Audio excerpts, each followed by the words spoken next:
আল্লাহ নবীর সুন্নত এবং এই পোশাক কোনোদিন জঙ্গির অ্যাসেম্বল হতে পারে না জানার সবাই।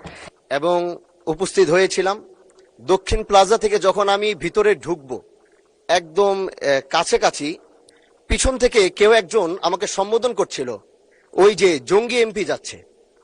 তো এই বিষয়টা আসলে এইভাবে আসতো না। তো একটু পর থেকে সোশ্যাল মিডিয়াতে দেখলাম যে এই বিষয়ে খুব লেখালেখি এবং এই ভিডিওটা নিয়ে খুব আলোচনা চলছে, যেটি জাতীয় সংসদের একজন রানিং এমপিকে সংসদের কাছে যখন জঙ্গি বলে সম্বোধন করা হয়, আর এটার জন্য এই সংসদের মান ক্ষুণ্ণ হয়েছে আমি মনে করছি।